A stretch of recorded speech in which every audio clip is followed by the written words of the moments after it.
If only Dick has managed to bolt them into that room," he said to the others.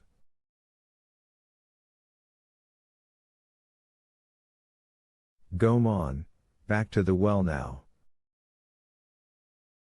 Dick will have to come up there, because he won't be able to get out of the entrance."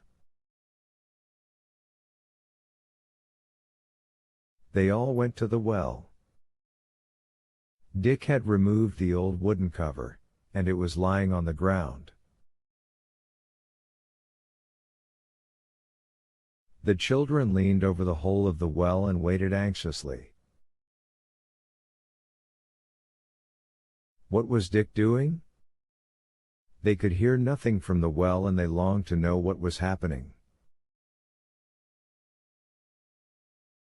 There was plenty happening down below. The two men, and another, had gone down into the dungeons, expecting, of course, to find Julian, George and the dog still locked up in the storeroom with the ingots.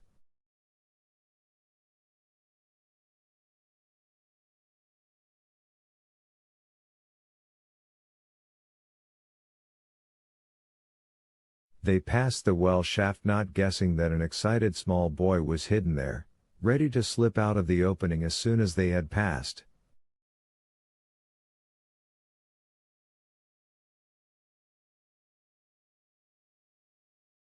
Dick heard them pass. He slipped out of the well opening and followed behind quietly, his feet making no sound.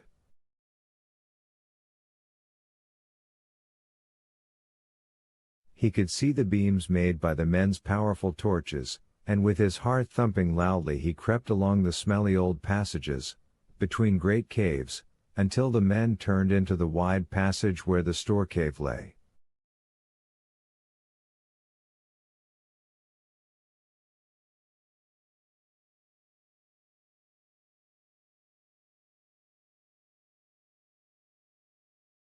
"Here it is," Dick heard one of the men say, as he flashed his torch onto the great door.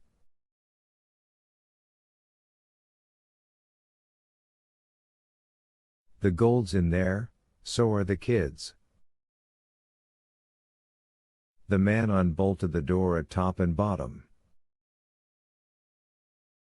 Dick was glad that he had slipped along to bolt the door, for if he hadn't done that before the men had come they would have known that Julian and George had escaped, and would have been on their guard.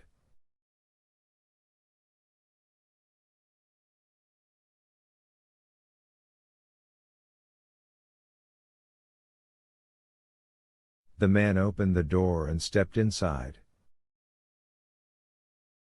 The second man followed him.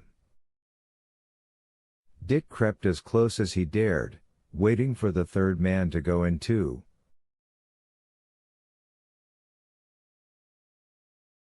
Then he meant to slam the door and bolt it. The first man swung his torch round and gave a loud exclamation. "The children are gone. How strange. Where are they?" Two of the men were now in the cave, and the third stepped in at that moment. Dick darted forward and slammed the door. It made a crash that went echoing round and round the caves and passages. Dick fumbled with the bolts, his hand trembling. They were stiff and rusty. The boy found it hard to shoot them home in their sockets. And meanwhile the men were not idle. As soon as they heard the door slam they spun round. The third man put his shoulder to the door at once and heaved hard. Dick had just got one of the bolts almost into its socket. Then all three men forced their strength against the door, and the bolt gave way.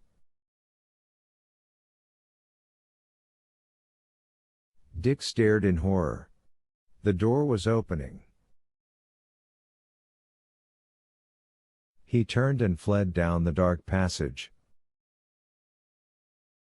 The men flashed their torches on and saw him. They went after the boy at top speed. Dick fled to the well shaft. Fortunately, the opening was on the opposite side, and he could clamber into it without being seen in the light of the torches.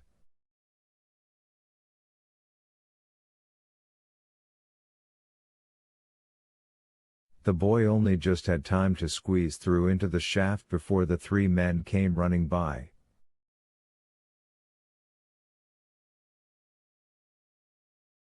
Not one of them guessed that the runaway was squeezed into the well shaft they passed. Indeed, the men did not even know that there was a well there.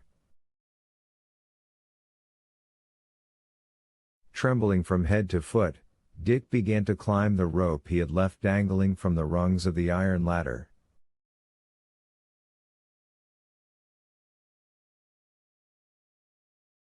He undid it when he reached the ladder itself, for he thought that perhaps the men might discover the old well and try to climb up later.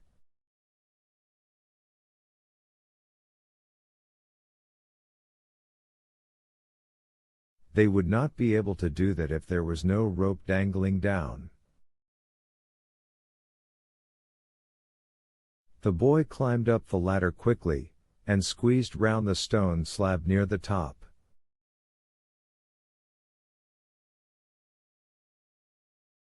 The other children were there, waiting for him. They knew at once by the look on Dick's face that he had failed in what he had tried to do. They pulled him out quickly. "It was no good," said Dick, panting with his climb. "I couldn't do it. They burst the door open just as I was bolting it, and chased me. I got into the shaft just in time. They're trying to get out of the entrance now," cried Anne, suddenly.